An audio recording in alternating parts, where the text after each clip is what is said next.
This podcast is sponsored by nobody. Hey dudes, welcome to Splat from the Past, the only 80s themed horror sci-fi show where things can get totally radical.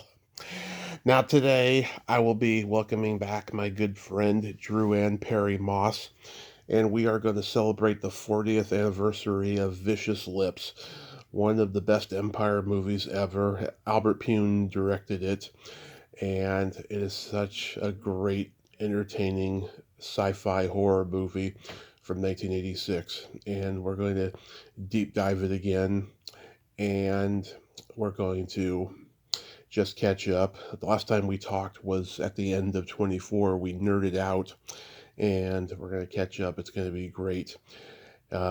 She is just an awesome, positive person, and I can't tell you how much I truly adore Dru-Ann Perry Moss. I love her sense of humor and I love her laugh. It's going to be great to have her back on today.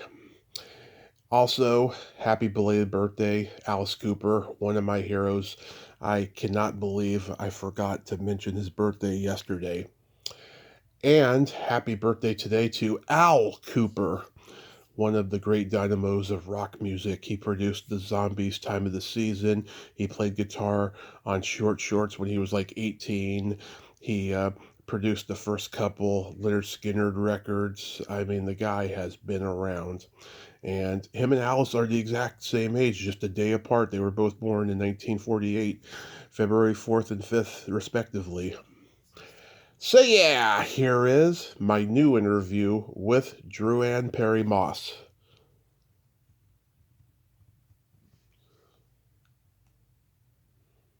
Hey, Hey Drew, welcome back. How are you today, my friend?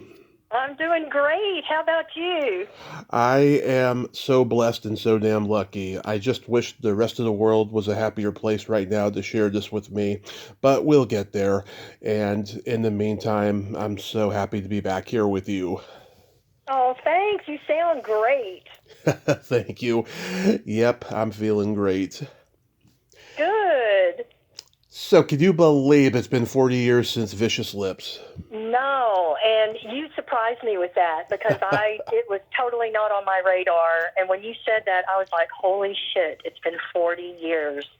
I cannot believe it. It just doesn't seem like it. Well, the year just began. I know, it's true. It's true. Yeah. Every time I watch it, I find things I didn't notice the first several times. But Oh, what, really? yeah, but one thing I have always noticed is that your performance is so wonderful. The transformation you make visually from being this shy kind of square singer to this shy kind of square singer who tries to be a rocker chick, I, Right. I cannot imagine anyone else playing Judy Jetson. Oh, thank you. I just loved it. It was such a highlight of my life, and it's Hmm. funny. It's like I just call it the film that never dies because I still get friend requests from people from it or about it, that, Hmm. hey, I watched this. And it's just so funny. After all these years, people still reach out from all over the world. I've got friends in Poland and Wow. Germany, and it's crazy. Yeah, I can imagine it being very popular in Europe. Yeah, it is. I guess Albert, the director, I think he had a huge cult following. I really do. Oh, big. Yeah, he did a lot of great movies, Radioactive Dreams and Dangerously Close. And of course, he did the first Captain America movie. Right. The, Yeah, yeah. I miss him. yeah, that documentary was made, but I still haven't seen it. I don't even know where it's available. The girl who made it, she was on here a few years ago to talk about her Gilda Radner documentary. I don't even know where his documentary is available at. Yeah, I don't either. I don't know if you can find it on his page. Well, I mean, Cynthia, his wife, she has a page that's Hmm. dedicated to him and all his movies and stuff. So I don't know. I could reach out to her and find out. Yeah, that would be cool. Yeah, because I'd love to see it. Okay. I'll give you an example of something I noticed this time that I never noticed before. This after the scene where you're recruited to be the new singer, there's an outside shot of the bar, and there's a drag queen with three nipples. I never noticed that before. You didn't. No, first time ever. It reminded me. It reminded me of Licia Naff in Total Recall, and I've interviewed her a Yes. couple times. Yeah, she actually sent me an 8x10 picture of her with the three tits, and it says "Got milk." Oh, that's so funny. Got milk. I love it. Yeah, Yeah, that was the funny shot. I can't believe you just now noticed it. That's hysterical. yeah, first time ever I noticed it. Oh my gosh. That As was like a highlight when my kids were old enough to watch the movie. They were like, "Oh my God, look at her!" yeah, what does your family think about the movie? They think it's just they think it's weird and fantastic. They're like they've all seen it, Hmm. and they just think it's funny that mom did that. Yeah, And when I keep telling them how I get these friend requests and podcasts and all this stuff about it, and then I'm married to a firefighter, and we have a yearly crawfish boil. hmm, And 2 years ago, I'm sitting outside. We're all sitting around drinking, because yeah, that's what you do. You just drink. yeah. And a firefighter and his wife come walking up with T-shirts that say "Vicious Lips" and have my picture on it. Nice, nice. They found them online and ordered them and surprised me wearing these T-shirts. It's hysterical. So my kids, seeing that, they're just like, they can't really comprehend because I'm their mom, but it just still blows them away when these things creep up and keep appearing from this movie. Because I did other stuff, but it's just this one movie that keeps reinventing itself, I guess. Yeah, as a lover of Empire films, I always place this movie high in my Empire recommendations to people. I say to people, who aren't familiar with Empire, I say, watch Vicious Lips, Trancers, Eliminators, and Troll. Those four have always been like my white whales of the Empire universe. Oh, I love that. That is so cool. Yeah, they're all brilliant B sci-fi horror movies. I love them all. Right. Yeah. So did you hear my interview with Linda last year? No, I didn't. Oh my God, she is so wonderful. Isn't she? Yeah, she was a little nervous, I can tell, but she was just wonderful, and it was a lot of fun. And I told her this. I thought that the first time I saw the movie, I thought you and her were gonna have a lesbian moment when you tell her that her face is beautiful. Oh, yeah, when I'm watching her put on her makeup. Yeah, there was quite a few 80s movies that had a scene like that, and I was always disappointed that the two girls didn't kiss. You know, That's always. awesome. Yeah, I mean, would you have done it if the script called for it? Sure. Yeah, Heck yeah, Linda Carriage, I totally would have. yeah. I mean, she did that movie Fade to Black where she played a girl who thought she was Marilyn Monroe, and, Yes. Des Christopher wanted her to be Marilyn Monroe for death purposes. Yeah, no, she was really cool and very warm and, what's the word I want to use? Very approachable, and because she and the girl, Gina was her real name. Yeah, Gina Anyway, Calabrese. they were the ones that had done the most work when we were all cast in this film. Hmm. So she could have been real hoity-toity and real, like, hey, I'm better than you. She could have had that attitude, and she didn't. She was very, very giving in the performances, and helped as an actor. She was great. Yeah, she's got so many great lines like "I'm getting crow's feet," or Uh-huh. "Would you have sex with a fungi dwarf?" I did. That was a really low point. That was really my low point. I loved that one. That was funny. Those are great. Yeah.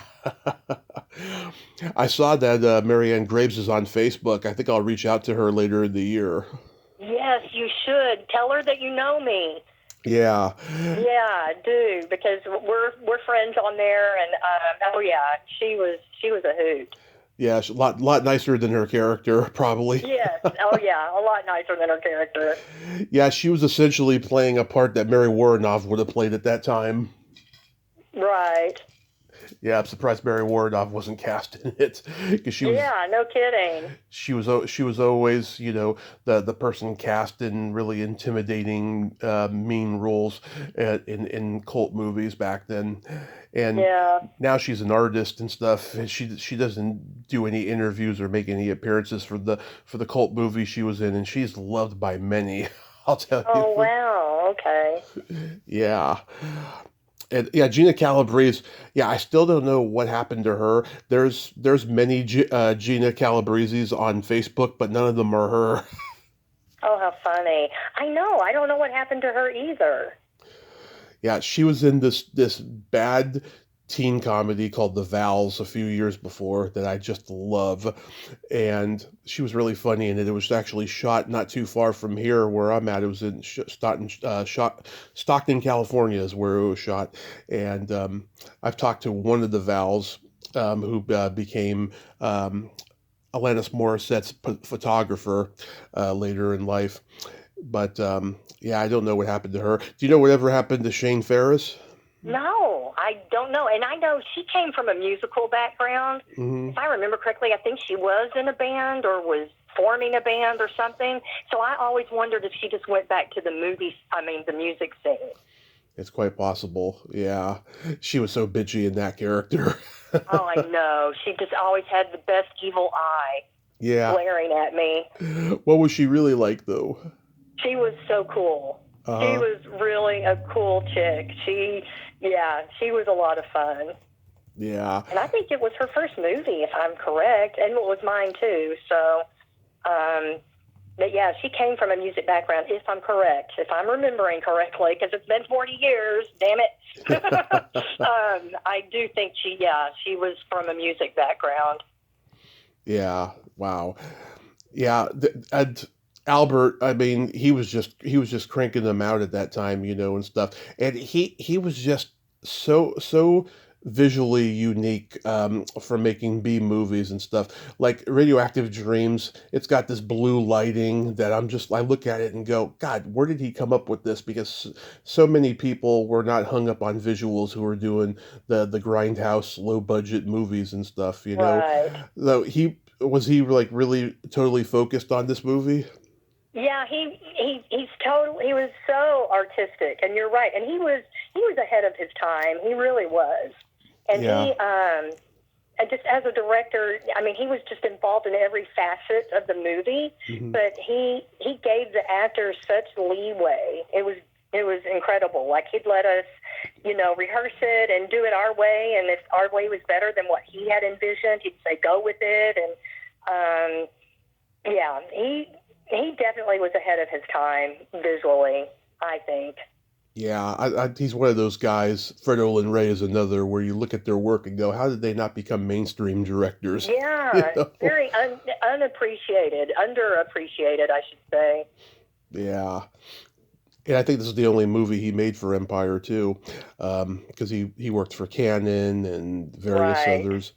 You know, yeah, that's amazing. And I love it when you meet Ace Lucas, Angela O'Neill, playing the blue faced girl. Which this is when your dream comes to a conclusion.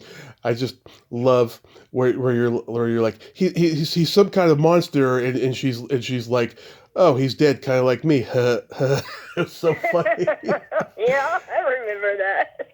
And Angela doesn't even remember doing that too.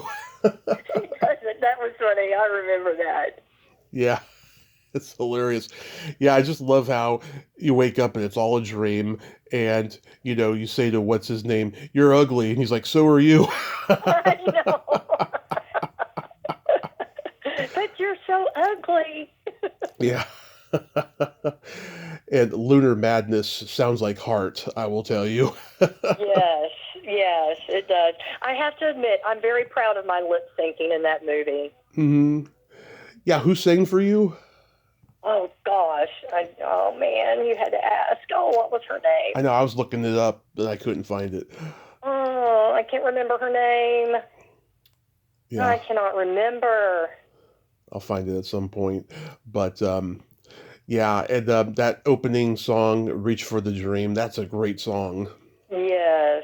Yeah, that was one of my favorites. He did a good job of finding really good, cheap music for the movie. Yeah, yeah. Yeah, it turned out it was just a lot of fun. Yeah, Yeah. it feels like a dream, you know? Yeah. A dream within a dream. A dream within a dream. It's funny. I had a high school reunion this past summer, and Mhm. the people I was staying with, I grew up with them. We're all buddies and stayed with them. And they had a bunch of people over. And Nita, my friend, announces, she goes, "We're going to watch Vicious Lips." And I was like, "No, please, it's painful. It's hard to watch yourself be up there, you know?" And I'm Yeah. like, "No, please, it's painful." Well, they made it so enjoyable because they totally got into it. And so, like, when I'm down below the ship, remember, and I'm kind of scoping it out and I hear the monster and I'm looking around, and my friends, we're all watching it and they're all like, "No, Drew, don't go in there. Don't go in there. No, no." And they're totally just interacting with it and made it so enjoyable. And then at the end, when it's a dream, when you discover it's just a dream, they're all like, so disappointed. They're like, "No, it can't be." That was the most fun I've ever had watching it, because it truly is painful to watch yourself. And they made it fun because of how they were interacting with it. It was a riot. I'm surprised that with the cult following this movie has, I'm surprised they haven't asked you guys to do convention appearances or screenings yet. I know. Somebody asked me that once, if I'd ever considered doing that. I was like, I would totally do that. But I Yeah. don't know, do you reach out to somebody, myself? Do I do that? Or I Well, don't know. I don't know how that works. well, I mean, you have to be invited to the conventions, and Okay. everyone gets like a booking manager for it and stuff. I personally don't even trust a lot of the booking managers. So I couldn't recommend anybody offhand, but like, Sure. I mean, generally that's how it works. And yeah, I mean, they can be a lot of fun. And I mean, screenings. I mean, God, the Quentin Tarantino New Beverly. I mean, would definitely play this movie, I think. Oh, wow. Well, I just think that would be so fun, and to reconnect with the other cast members, and to do Hmm. that, Yeah, that would be just so cool. if you could find them. I mean, I you know. and Linda and Angela are like the only ones out there available to find. Have you tried to find Tony, who played Maddie? I think I did once before, but I couldn't find. No. I think the last I did when I was trying to do a search for him, Hmm. if it's the same guy, I think he's like an author of like, I want to say like either a cookbook or something like with growing your own food, and like he's really into the horticulture. And if that's the same guy, he's like some author and lives that life. That's hilarious. That would be so hilarious if it was him. It really would, because it was totally not like him. Yeah. God, that's funny to think about. Yeah, he was. I remember saying to you the first time we talked, he was so good in that movie. Yes, I just loved him. He was my favorite. Yeah, he was really really good in that movie. A really good lying weasel. Yes. So last time we talked, we were talking about your sister's belly button, and there's a story I forgot to tell you that I've been telling a lot lately. When I was 26, I was on this dating website and I went on a date with this girl. And during the conversation, we were drinking coffee and we went down a rabbit hole talking about belly buttons. And she told me that if I had a doorknob outie, it would be a deal breaker. So I lifted up my shirt and showed her that I had a deep innie, and she had this big old sigh of relief. But she still didn't want to see me again after that. She said that there was no spark between us. Oh my word. Oh my gosh. So it would have been a deal breaker if it was an Audi, huh? Yeah. And That's funny. Yeah, and it's been on my mind a lot lately, but like she had the most gorgeous blue eyes I had ever seen in my life. I'm a sucker for blue eyes, except for my father's, of course. Right. But she had just Wow. gorgeous blue eyes, I remember. That's great. Yeah, she just like sent me an email and said that she didn't see a spark between us and she wanted to be just friends. And I tried to call her on her bluff one time and said, "Hey, want to hang out?" Never heard back from her.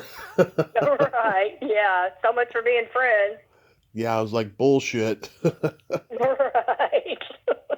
Good for you. Yeah, that was so funny. Yeah. And are you comfortable talking about menopause? Sure. Yeah, I watched this podcast on YouTube called Hot Flashes and Cool Topics, where these two women they talk to actresses about their menopause journey, and I've been very fascinated with it lately. And yeah, I'm curious to know, Drew, like how's your journey been with menopause been? It it was not fun, and I Mm-hmm. say not because I'm on the other side of it. Mm-hmm. But for me, what was worse was the hot flashes and the night sweats. Those were terrible. I would go through many clothes and pajamas, and from sweating so much, and then the libido just tanked.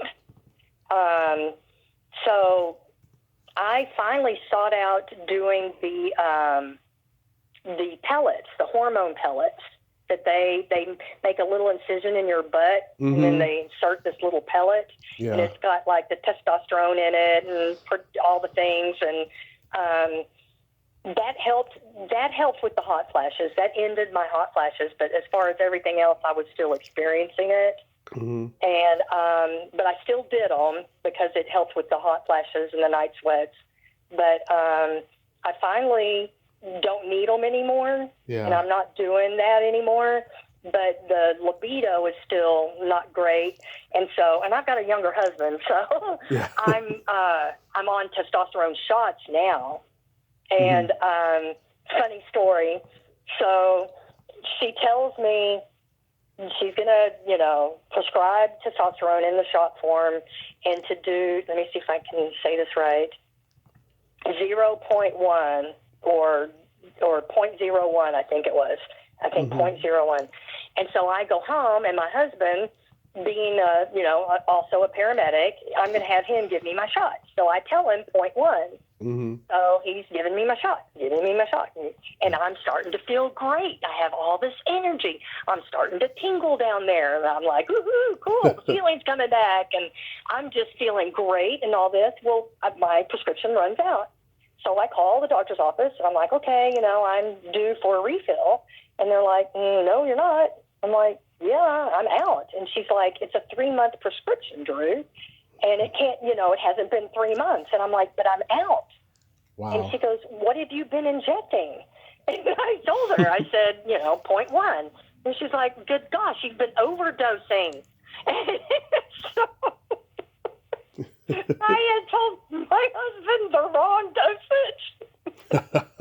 God. And she goes, you're taking a man's dose. And I was like, well, no wonder I'm feeling great. And then I went in to see her to do blood work, and it was really high, my levels. And she goes, I'm surprised you don't have a beard. That's funny. It was hysterical because I was feeling so good. And so now I'm on the regular dose. But, I went through that pretty quick. I love that. Did you have a nasty hangover afterwards? No, but it just kind of came down, and the tingling stopped, which that disappointed me. But anyway. Yeah.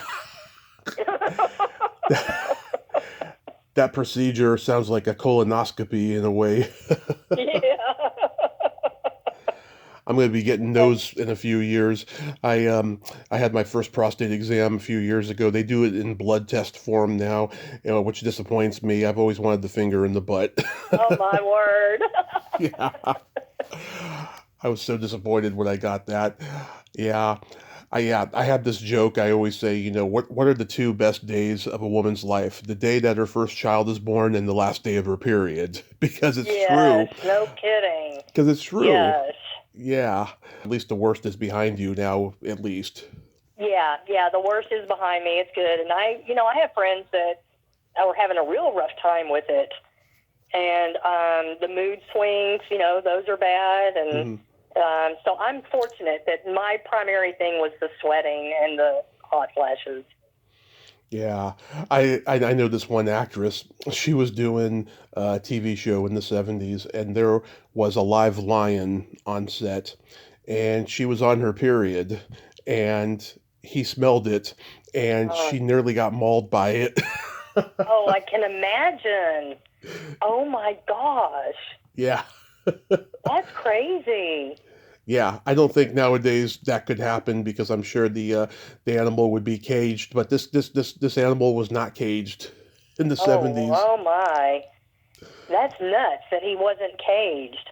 Yes, and she tells the story in almost every interview, and I just love her for it. She just has no shame. She'll just talk about it. I love it.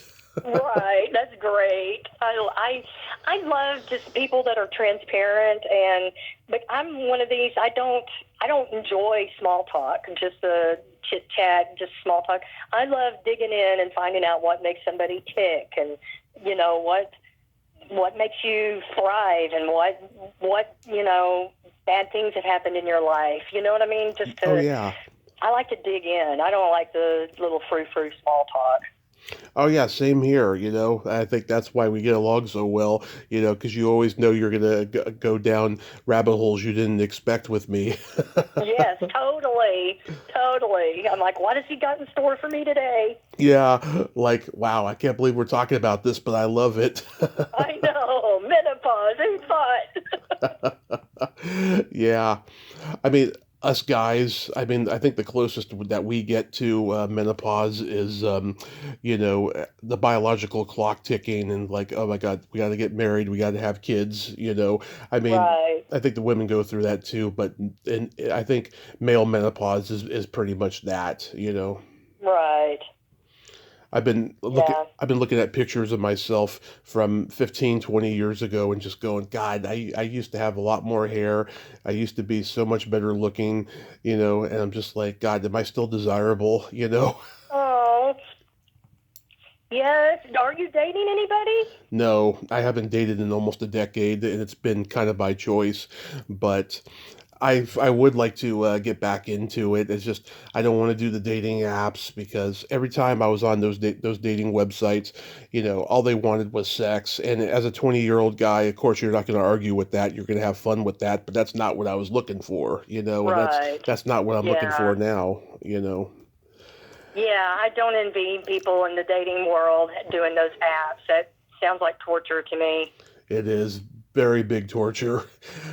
Which ties into my next thing. It's almost Valentine's Day coming, and it's always been one of my least favorite holidays. I remember when I was in elementary school, we would give each other Valentines, and the girls year round would be so mean to me, and that was the only day that they were nice to me. And then it just the temporary side effect always disappointed me. Right. Sure. Yeah. So it's always been one of my least favorite holidays.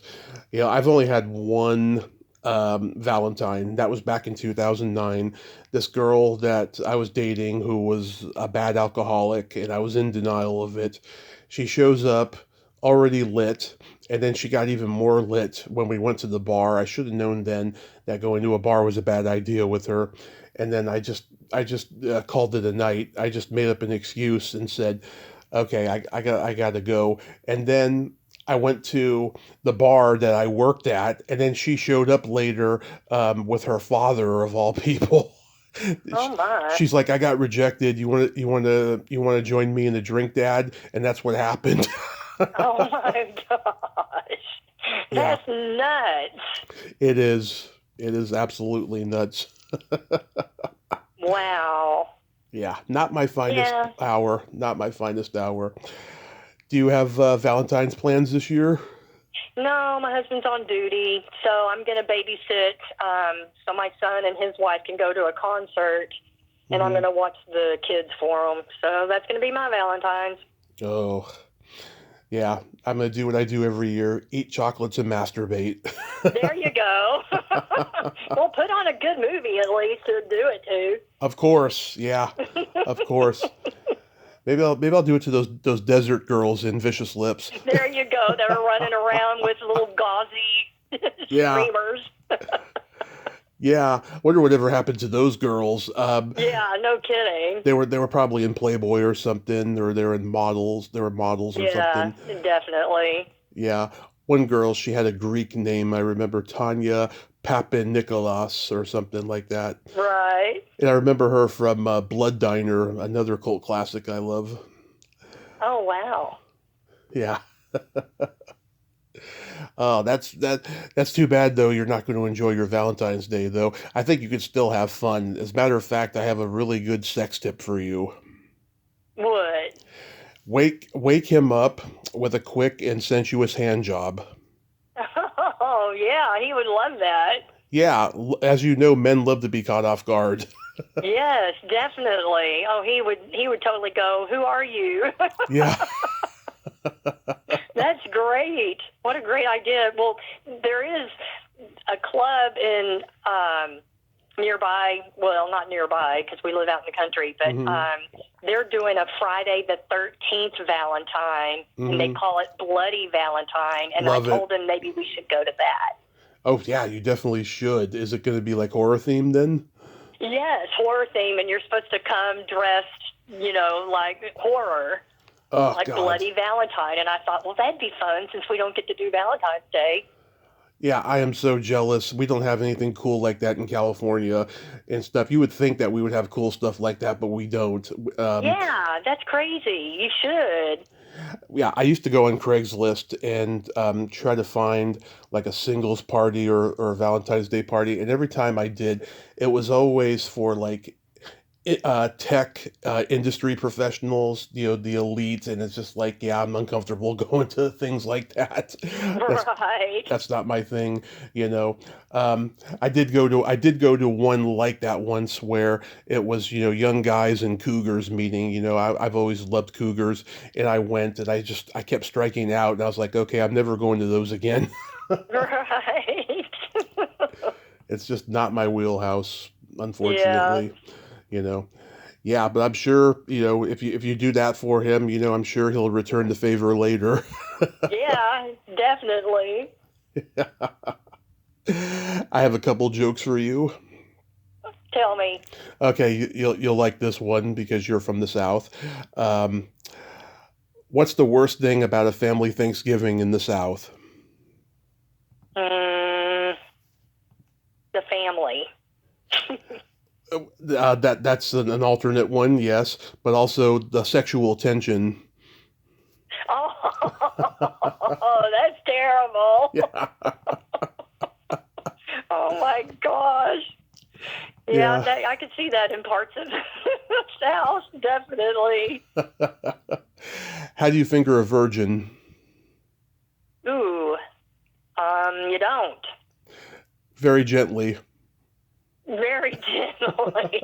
Oh, God. Did you? That's so obvious. I should have gotten that one. Yeah. Did you ever use my nun joke? Your nun joke. Remind me the nun joke. What kind of meat does a priest eat on Friday? None. Oh, yes. Oh, man, I'd forgotten about that joke. I'm going to use it again now. I did when you first told me, but then I've forgotten. Yes, I mean, that's a real good icebreaker at dinner parties. Yeah, no kidding. I have so many. One of the great things about my stepdad was he got me into jokes.com, and I get emails regularly for new jokes and stuff, and then others I find elsewhere and stuff, and I just got like a whole Rolodex of jokes in my brain. That's so cool. That's so neat that you can retain that, because I'll hear these great jokes and then I totally forget them. Yeah, and when I was in school, I was a little over enthusiastic about making friends, and so I would tell jokes, and I don't necessarily think I offended anybody, but I just think they were like, you're not part of the club, so why are you telling us these jokes? We should be telling each other those jokes. Right. It was kind of awkward, Yeah, yeah, that would be. but you live and you learn.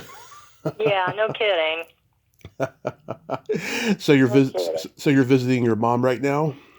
Yeah, I came over. I try to see her once a week. She lives in Oh, Dallas, right in the heart of it, and it's a beating getting here because of the traffic. But I try to come in and see her once a week. I love that. I live with my mom. My dad lives in Washington, and he came to visit a year and a half ago, like right around the same time you and I talked last. And it was great seeing him. I hadn't seen him since 2016, but we talk on the phone almost every other day and stuff. You Oh, know, that's good. yeah, I'd like to see my dad a lot more. Hopefully, it'll happen soon and stuff. Sure. He's almost 70 and he's still working like a dog, so that's partially Wow. the reason why. But that's so wonderful that you're spending time with her. And Yeah, she'll be 90 in April. wow, God bless her. God bless. Yeah. God bless her. Well, Drew, I love you. Thank you for coming back on today. Oh, And sure. yes, we'll talk again soon. Have a happy Valentine's Day and be safe. Well, thank you. And you too. It was always wonderful talking to you. Always wonderful talking to you too. Take care. Take care. Mwah. Mwah. Bye bye. Bye-bye. Well, there you have it. Dru-Ann Perry Moss. Ain't she a sweetheart? Oh my God.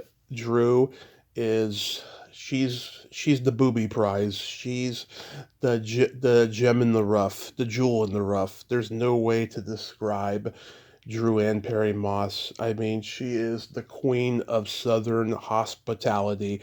I just friggin' love her. It's impossible to not love Dru-Ann Perry Moss. Oh my God, she is just wonderful, and she can turn the world around with her smile, just like Mary Tyler Moore. Drew's got a wonderful smile, and I advise everybody to go watch Vicious Lips. It is a fantastic, fantastic cult movie, and it's laugh out loud hilarious. Well, until next time, this is Tommy Throwback Kovac saying there's no shame in living in the past because the present sucks. Later, dudes. Reach for the dreams.